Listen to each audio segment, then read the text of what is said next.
తెలంగాణను డ్రగ్స్ రహితంగా మార్చాలి అన్నదే ప్రభుత్వ లక్ష్యమని సీఎం రేవంత్ రెడ్డి చెప్పారు. నేర నియంత్రణలో తెలంగాణ పోలీసులే టాప్ అన్నారు. అమరులైన పోలీస్ కుటుంబాలకు ప్రభుత్వం అండగా ఉంటుందంటున్న సీఎం రేవంత్ ఇటీవల చనిపోయిన ప్రమోద్ కుటుంబానికి అన్ని విధాలుగా సాయం చేస్తామన్నారు. హైదరాబాద్ గోషామహల్ పోలీస్ గ్రౌండ్స్ లో పోలీసు అమరవీరుల సంస్మరణ కార్యక్రమానికి సీఎం రేవంత్ రెడ్డి ముఖ్య అతిథిగా హాజరయ్యారు. విధి నిర్వహణలో వీర మరణం పొందిన పోలీసులకు శ్రద్ధాంజలి ఘటించారు. ఈ సందర్భంగా అమరుల వారు పుస్తకాన్ని సీఎం ఆవిష్కరించి తొలి ప్రతిని డీజీపీ శివధర్కు అందించారు. పోలీసులంటే సమాజానికి నమ్మకం, భరోసా కల్పించాలని రేవంత్ చెప్పారు. దేశంలోనే తెలంగాణ పోలీస్ శాఖకు ప్రథమ స్థానం వచ్చిందన్నారు.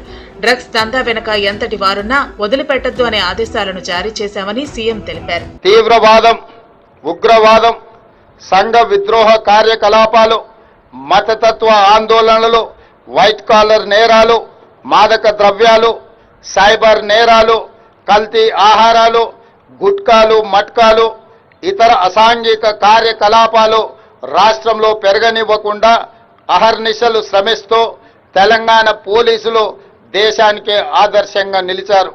తెలంగాణను డ్రగ్స్ రహిత రాష్ట్రంగా మార్చాలి అనే మా ప్రభుత్వ సంకల్పం.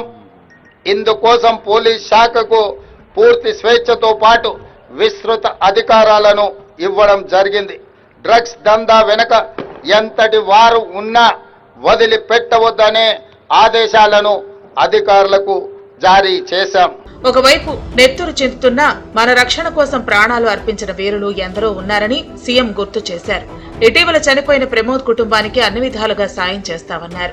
నిజామాబాద్ లో సిసిఎస్ కానిస్టేబుల్ ఎంపల్లి ప్రమోద్ కుమార్ విధి నిర్వహణలో వీర మరణం పొందారు. భర్త ప్రమోద్ను పోగొట్టుకున్న తన భార్య ప్రణీతకు అతి చిన్న వయసులోనే తండ్రిని కోల్పోయిన అతని ముగ్గురు కుమారులకు, వారి కుటుంబానికి ప్రభుత్వం అండగా ఉంటుంది. వారి కుటుంబానికి 1 కోటి రూపాయల ఎక్స్ గ్రేషియా, అమరుడైన కానిస్టేబుల్ పదవి విరమణకు వచ్చే లాస్ట్ పే డ్రాన్ శాలరీతో పాటు కుటుంబ సభ్యులలో ఒకరికి ప్రభుత్వ ఉద్యోగం, 300 గజాల ఇంటి స్థలం మంజూరు రాష్ట్ర ప్రభుత్వం చేస్తుంది. తీవ్రవాదం, ఉగ్రవాదం, సంఘ విద్రోహ కార్యకలాపాలు, మతతత్వ ఆందోళనలు, వైట్ కాలర్ నేరాలు, మాదక ద్రవ్యాలు, సైబర్ నేరాలు, కల్తీ ఆహారాలు, గుట్కాలు, మట్కాలు, ఇతర అసాంఘిక కార్యకలాపాలు రాష్ట్రంలో పెరగనివ్వకుండా అహర్నిశలు శ్రమిస్తూ తెలంగాణ పోలీసులు దేశానికే ఆదర్శంగా నిలిచారన్నారు. ఈ ఏడాది దేశవ్యాప్తంగా 191 మంది పోలీస్ సిబ్బంది, తెలంగాణ రాష్ట్రంలో 6 పోలీసులు విధి నిర్వహణలో ప్రాణాలు అర్పించారని సీఎం గుర్తు చేశారు.